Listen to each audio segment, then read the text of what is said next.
नमस्कार साथियों, दक्षिण बिहार केंद्रीय विश्वविद्यालय के शिक्षक शिक्षा विभाग से मैं कौशल किशोर आज आपके साथ हूँ।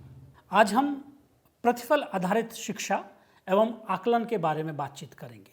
प्रतिफल आधारित शिक्षा यानी कि outcome based education and assessment.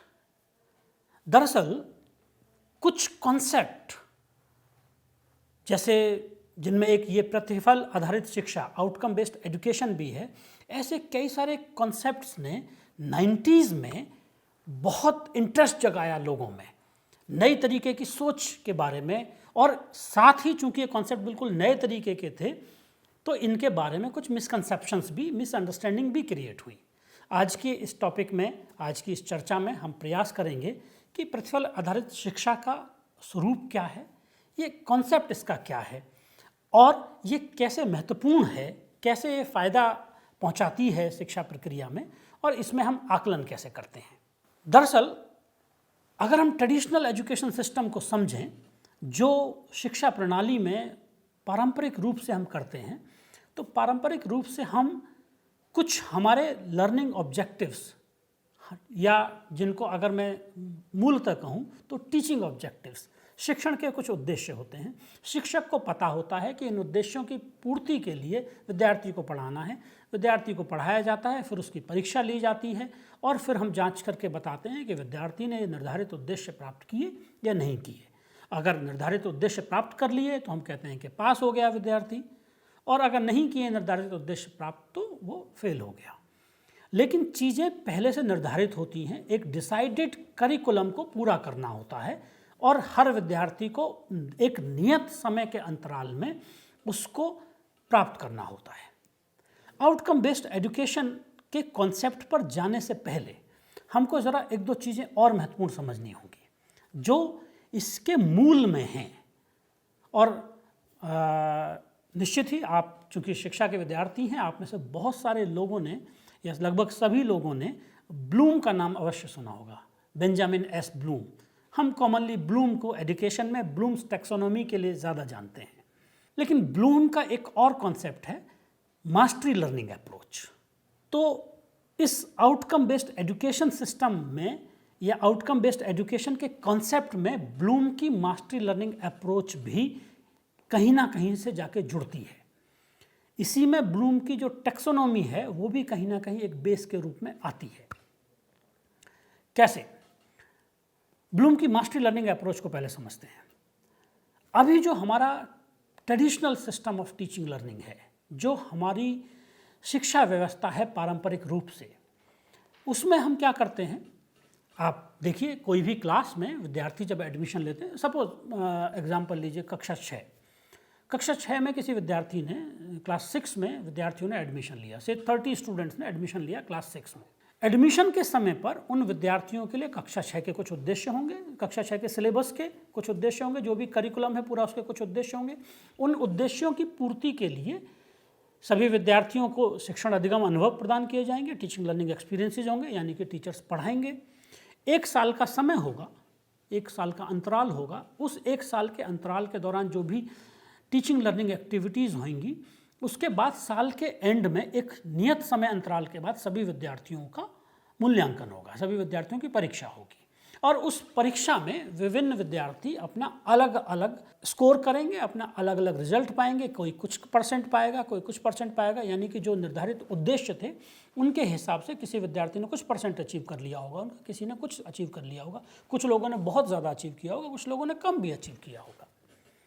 Bloom का जो आइडिया है मास्टरी लर्निंग अप्रोच का, वो इससे थोड़ी सी डिफरेंट बात करता है। ब्लूम कहते हैं कि ये जो हमने टाइम फ्रेम कांस्टेंट कर रखा है, यानी कि क्लास में एंट्री क्लास में एंट्री क्लासरूम से मतलब एंट्री से नहीं है यहाँ पर, कक्षा 6 में जब प्रवेश लिया विद्यार्थियों ने, तो जब प्रवेश लिया और उसके बाद जब परीक्षा हुई तो उन सारे के सारे 30-40 जितने भी विद्यार्थी थे, उन सभी विद्यार्थियों के लिए वो जो टाइम ड्यूरेशन है टीचिंग लर्निंग का वो समान है। जबकि हम टीचिंग लर्निंग के कॉन्सेप्ट में, साइकोलॉजिकल कॉन्सेप्ट में हम ये कहते हैं कि इंडिविजुअल डिफरेंसेज हैं विद्यार्थियों में, विद्यार्थियों की सबके अपने लर्निंग पेस हैं, सबके अपने लर्निंग स्टाइल्स हैं। तो प्रत्येक विद्यार्थी किसी भी विषय को अपने हिसाब से पढ़ता समझता है, सबकी अपनी पढ़ने की, अधिगम की, सीखने की गति है। लेकिन हमने इन सारे के सारे विद्यार्थियों को, जिनको भी हमने एक कक्षा में प्रवेश दिया, सबको एक समान समय दिया सीखने के लिए। इसका मतलब है कि हमने उनके इंडिविजुअल पेस को केटर नहीं किया। इंडिविजुअल पेस के हिसाब से तो हमने समय निर्धारित नहीं किया, हमने तो कहा कि सब एक साथ सीख जाएंगे एक बार। इसी वजह से रिजल्ट में वेरिएशन होता है, कोई कम सीखता है, कोई ज़्यादा सीखता है। ब्लूम कहते हैं कि प्रत्येक विद्यार्थी मास्टर हो सकता है अपने विषय का। जिस विषय को हम पढ़ा रहे हैं उसमें उसकी मास्टरी हो सकती है, और मास्टरी को उन्होंने सामान्यतः 80-85%, 80 to 85% अचीवमेंट से डिफाइन किया था। उन्होंने कहा कि प्रत्येक विद्यार्थी उस मास्टरी लेवल तक पहुंच सकता है, बस शर्त इतनी सी है कि आप विद्यार्थी के पेस ऑफ लर्निंग, उसकी सीखने की गति के आधार पर उसको ये समय जो निर्धारित आपने किया है, जो फिक्स कांस्टेंट कर रखा है टाइम फ्रेम, आप इसको वेरिएबल बना दीजिए। आप इधर जो आउटकम है, जो रिजल्ट आ रहा है, जो अभी वेरिएबल है, कोई विद्यार्थी कुछ अचीव कर रहा है, कोई विद्यार्थी कुछ अचीव कर रहा है, इसको कांस्टेंट कर दीजिए। 85% या 80% मास्टरी से पहले कोई नहीं एग्जिट करेगा। लेकिन ये जो ड्यूरेशन है बीच में, सीखने के लिए जो समय का अंतराल है, इसको आप वेरिएबल कर दीजिए। अगर कोई विद्यार्थी को लगता है कि मैं 6 महीने में सीख जाऊंगा, 80 मास्टरी आ जाएगी मुझे, उसको 6 महीने में आप मास्टरी का सर्टिफिकेट दे दीजिए और निकाल आगे बढ़ा दीजिए। कोई विद्यार्थी कहता है कि नहीं साहब, मुझको एक की जगह 1.25 साल लगेगा सब मास्टरी पर पहुंचने के लिए, उसको 1.25 साल का समय आप दे दीजिए। कोई कहता है मुझको 1.5 साल लगेगा, तो 1.5 साल का समय उसको दे दीजिए। ये उनकी थ्योरी है मास्टरी लर्निंग अप्रोच की, जिसमें बड़ी चर्चा भी हुई और इसमें बहुत सारे मिसअंडरस्टैंडिंग भी हुई लोगों को। ऐसे और बहुत सारे कॉन्सेप्ट हुए। आउटकम बेस्ड कॉन्सेप्ट भी कुछ इसी तरीके का एक कॉन्सेप्ट है जो इससे भी कहीं ना कहीं से लिंक होता है। कैसे, अभी हम देखेंगे।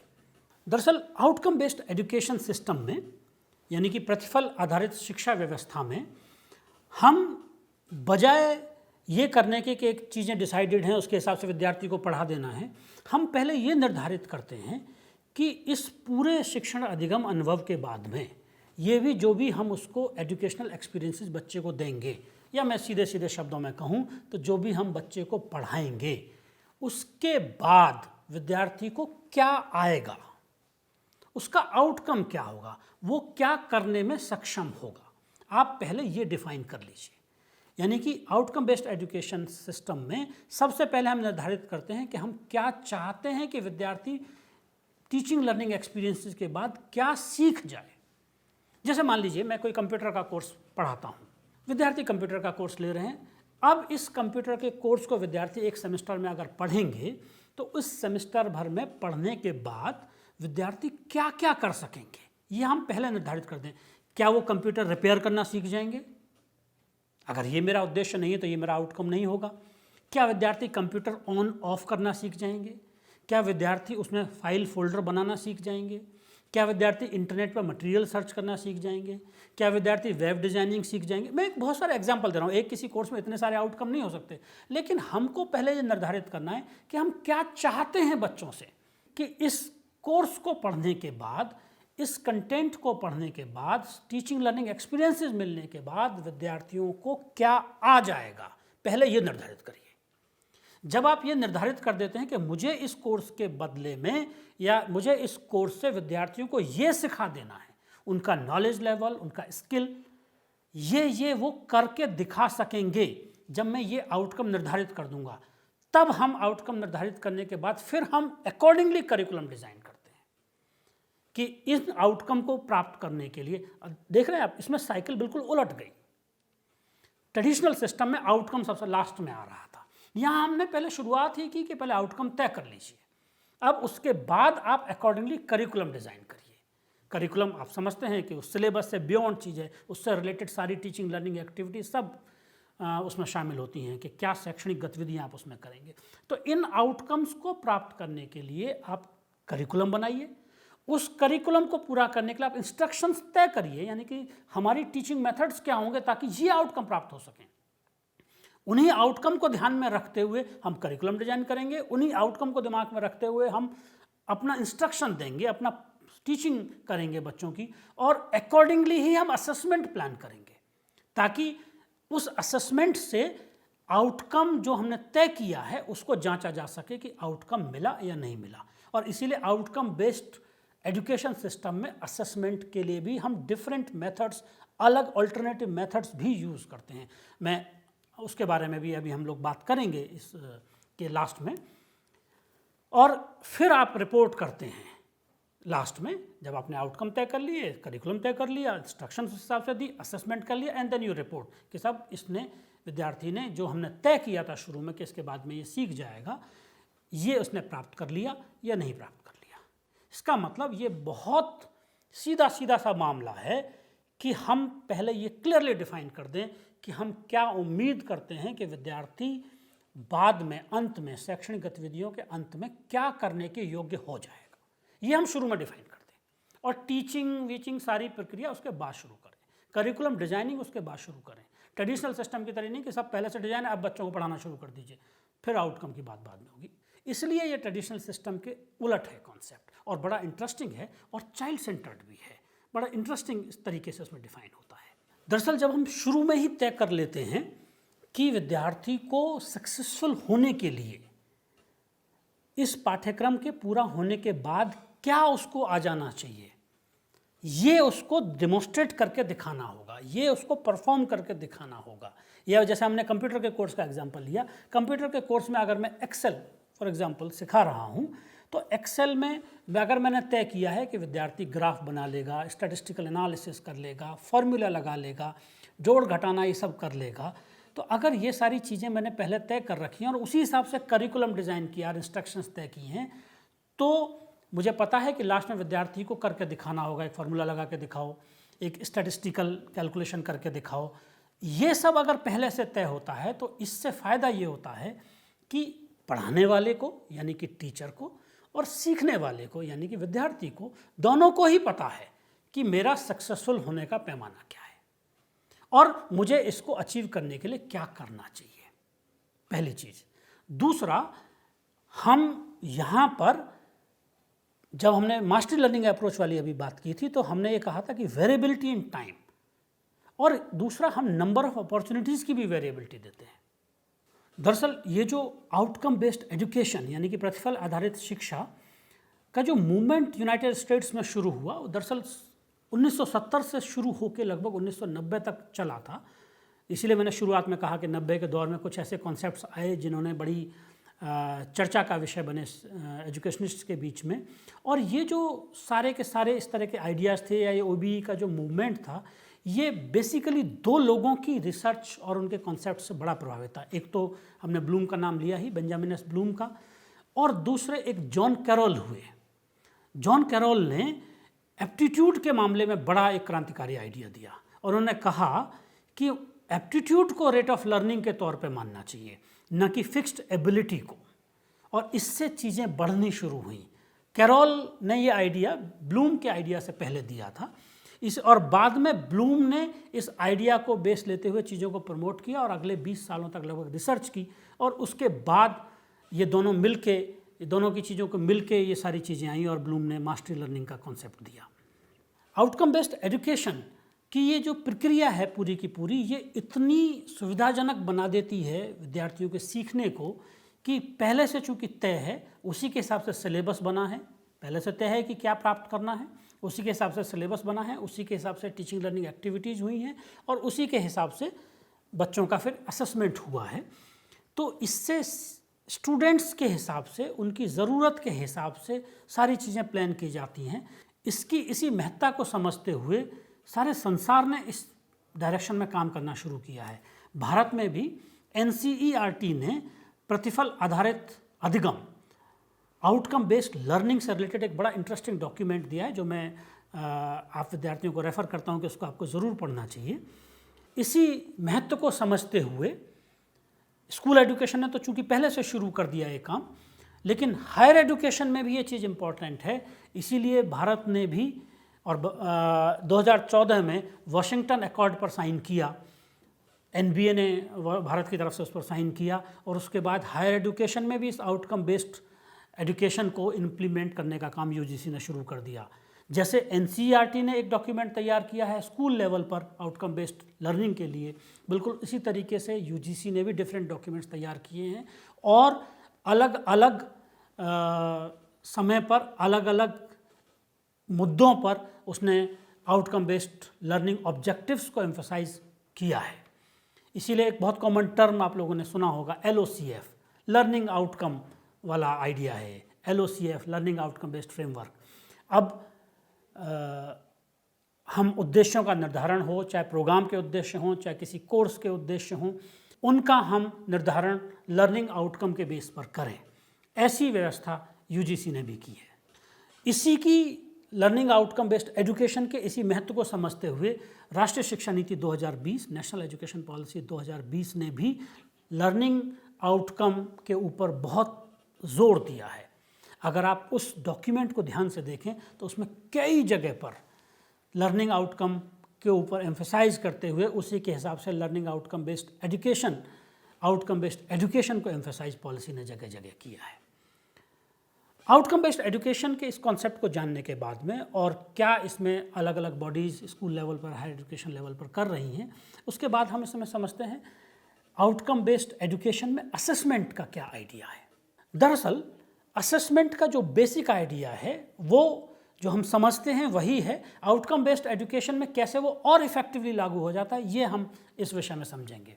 हम ये जानते हैं कि आकलन का या असेसमेंट का उद्देश्य विद्यार्थियों को कोई स्टिग्मा लगाना नहीं होता, और हमने ये जाना भी है पुरानी और दूसरे कोर्सेज में, दूसरे पाठ्यक्रमों में, कि मापन, मूल्यांकन और आकलन, मेजरमेंट, इवैल्यूएशन एंड असेसमेंट, इन तीनों में अंतर है।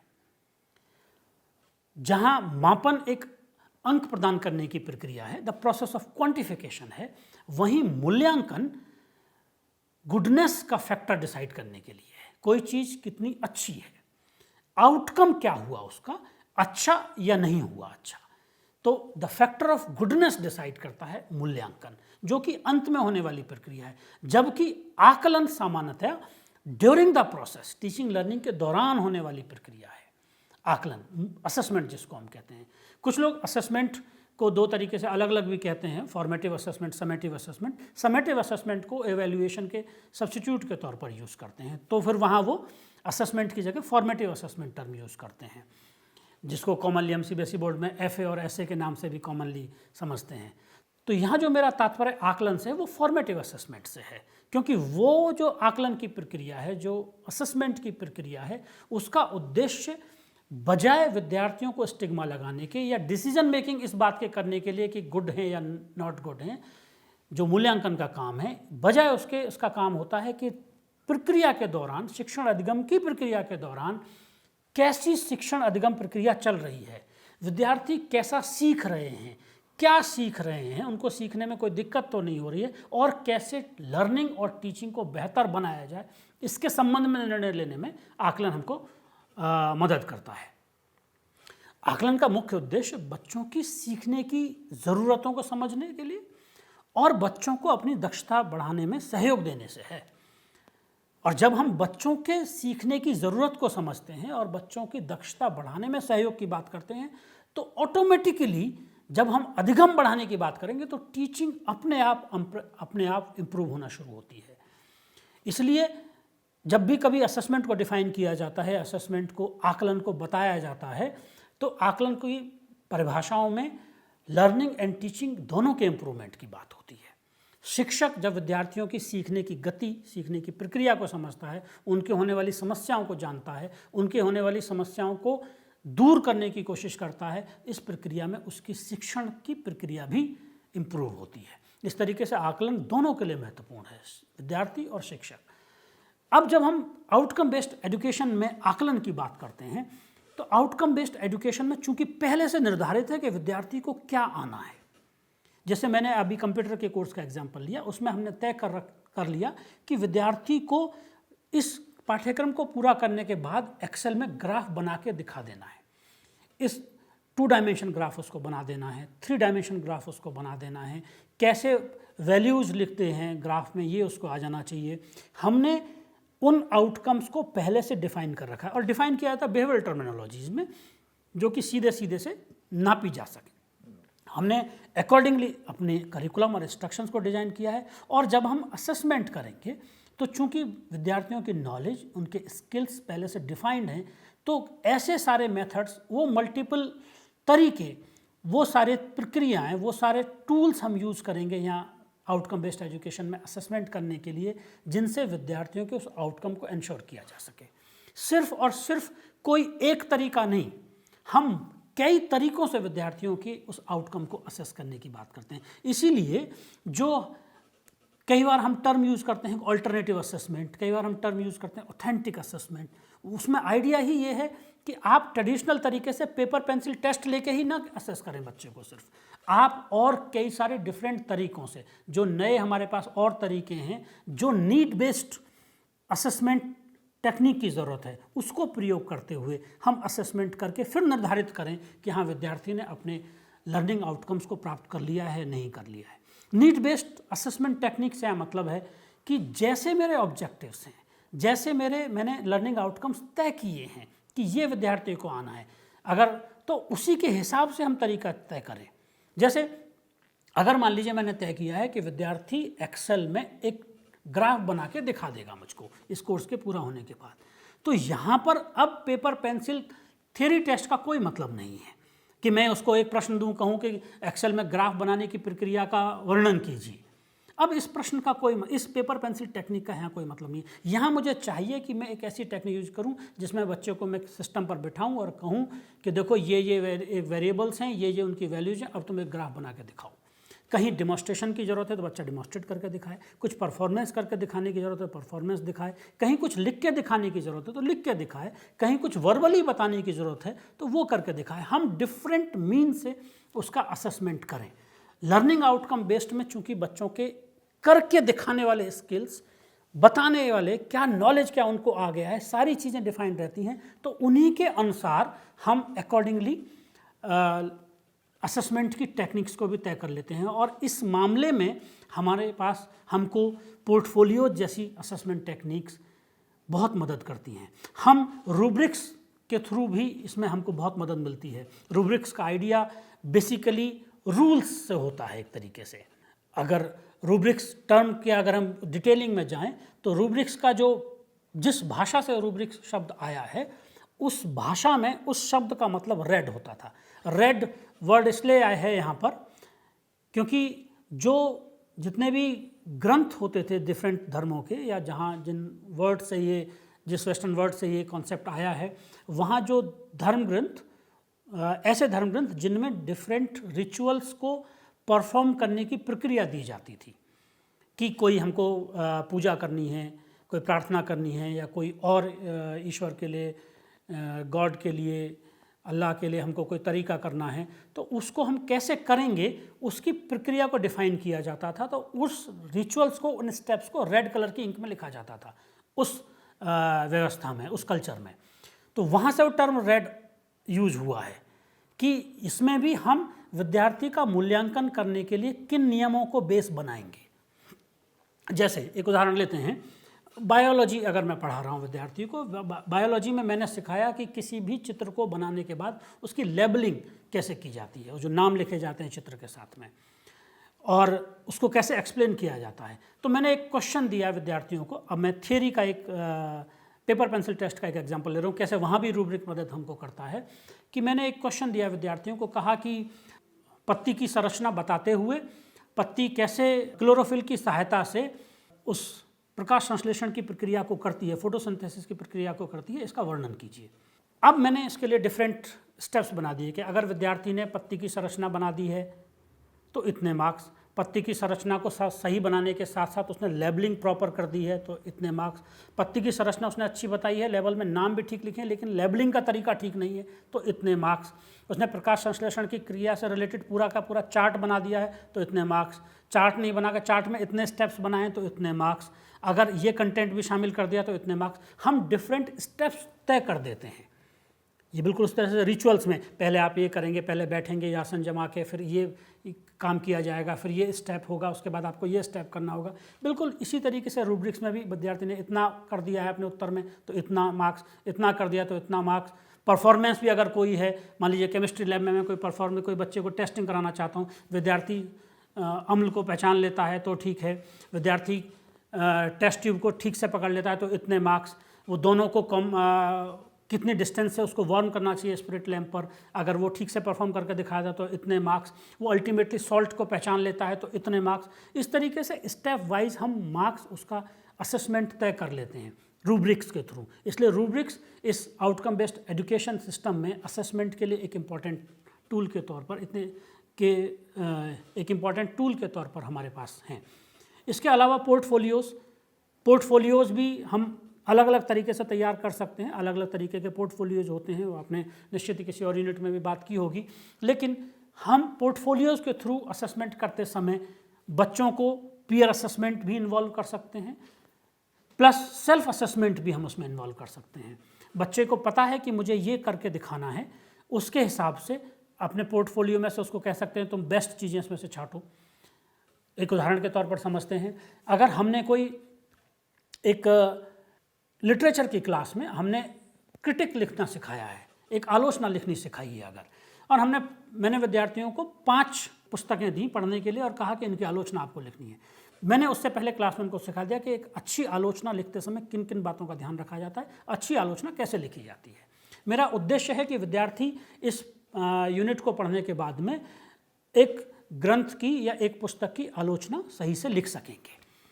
तो मेरे विद्यार्थियों ने 5-5 आलोचनाएं लिखी हैं। अब मैं यहाँ पर अगर मैं पीयर असेसमेंट कराना चाहता हूँ तो मैं म्यूचुअली उन लोगों में एक दूसरे के पीयर असेसमेंट के लिए उन आलोचनाओं को डिस्ट्रीब्यूट कर दूंगा और मैं कहूँगा, अब यहाँ दोनों तरीके यूज़ किए जा सकते हैं। अगर मैं विद्यार्थियों का नाम छिपा भी सकता हूँ, विद्यार्थियों का नाम बता भी सकता हूँ, जैसी मेरी क्लास का एनवायरनमेंट है, क्योंकि असेसमेंट कॉन्टेक्स्ट स्पेसिफिक होता है। इसलिए हम ये सारी बात करते हुए उनके साथ में विद्यार्थियों को कह देंगे कि जो तुमको 5 क्रिटिक या 5 आलोचनाएं मिली हैं उनको तुम क्रम से लगाओ, सबसे अच्छी आलोचना और सबसे कम अच्छी आलोचना इस क्रम में लगाओ और कारण बताते हुए लिखो कि ये अच्छी आलोचना क्यों है, ये अच्छी आलोचना क्यों नहीं है। जो विद्यार्थी ये तय कर पाएगा किसी दूसरे की आलोचना को देखे कि ये अच्छी है और ये अच्छी नहीं है, क्योंकि अच्छी आलोचना में ये गुण होने चाहिए, इसमें ये गुण पूरे हो रहे हैं, इसमें ये गुण पूरे नहीं हो रहे हैं, इसलिए अच्छी आलोचना नहीं है, ये करते हुए अगर वो कर पाएगा तो इसका मतलब उसको आलोचना करनी आ गई है। पीयर असेसमेंट वो न केवल दूसरे की आलोचना को जांच ले रहा है, बल्कि वो ये भी बता दे रहा है कि अच्छी आलोचना के कैरेक्टरिस्टिक्स क्या होने चाहिए। यही हमारा सिखाने का उद्देश्य भी था। और अगर वो नहीं बता पा रहा है तो शिक्षक को ये समझ में आ जाएगा कि इस विद्यार्थी को अभी और बताने की ज़रूरत है। असेसमेंट हमको मदद करता है विद्यार्थी कितना सीखे, उसने सीखा या नहीं सीखा, नहीं सीखा है तो मुझे क्या सिखाने की ज़रूरत है। यही काम सेल्फ असेसमेंट के तौर पर भी किया जा सकता है। मैं विद्यार्थी को कहूँ कि तुमने जो 5 आलोचनाएं लिखी हैं उन्हीं 5 आलोचनाओं को तुम क्रम से लगाओ, सबसे अच्छी आलोचना सबसे ऊपर, सबसे कम अच्छी आलोचना सबसे नीचे, और तुमने इसको सबसे अच्छी में क्यों रखा है इसके कारण बताओ, तुमने इसको सबसे कम अच्छी में क्यों रखा है इसके कारण बताओ। और इस तरीके से विद्यार्थी जब खुद बता पाएगा कि ये अच्छी आलोचना इसलिए है, ये अच्छी आलोचना इसलिए नहीं है, इसलिए निश्चित है कि जब मेरा जो उद्देश्य था कि अच्छी आलोचना करना सीख सके, जब वो खुद ही क्लासिफाई कर पा रहा है कि ये अच्छी है, ये अच्छी नहीं है, ये अच्छी क्यों है, ये अच्छी क्यों नहीं है, तो इसका मतलब है कि उसने उस उद्देश्य को प्राप्त कर लिया। इसलिए पोर्टफोलियो, रूब्रिक्स और भी डिफरेंट अलग तरीके, प्रोजेक्ट मेथड के थ्रू या और बहुत सारे अलग अलग तरीक़ों से हम इस learning outcome based education system में असेसमेंट बच्चों का करते हैं। और असेसमेंट के लिए चूँकि पहले से आउटकम निर्धारित है, उसी के अकॉर्डिंगली हम अपने असेसमेंट की टेक्निक का चुनाव करते हैं।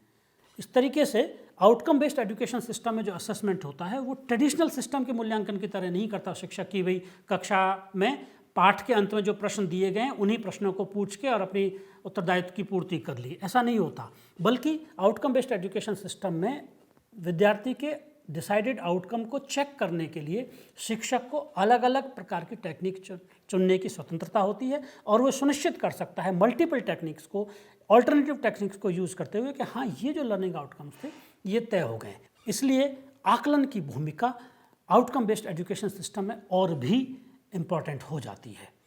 और चूंकि हमारे आउटकम, हमारे लर्निंग आउटकम्स बिल्कुल स्पष्ट रूप से परिभाषित हैं, तो उससे फ़ायदा क्या होता है कि जो अलग अलग स्टेक होल्डर्स हैं या जो अलग अलग लोग हैं, चाहे वो टीचर्स हों, चाहे वो फाइनल एवेल्यूएटर्स हों या और कोई पॉलिसी मेकर्स या एजुकेशन ऑफिसर्स हों जिनको चेक करना है, तो उन सब के पास एक स्टैंडर्डाइज्ड फॉर्म में डिफाइंड रहता है कि ये लर्निंग आउटकम्स एक्सपेक्टेड थे, इसलिए उनको चेक करना आसान हो जाता है। उनके बारे में निर्धारित करना कि मैंने प्रक्रिया पूरी कर ली है, ये भी आसान हो जाता है। और ये सुनिश्चित करना कि विद्यार्थी अपने गोल को प्राप्त कर चुका है या अब इसको प्राप्त करने के लिए और आगे क्या बेहतर किया जाना है, इसके लिए दिशा निर्देश देना और भी सुगम, सरल और विद्यार्थी के हित में हो जाता है। इस तरीके से लर्निंग आउटकम को निर्धारित कर देने से सारी की सारी प्रक्रियाएं आसान होती चली जाती हैं। इस प्रकार आज के इस सत्र में हमने आउटकम बेस्ड एजुकेशन और असेसमेंट के बारे में जाना। नमस्कार।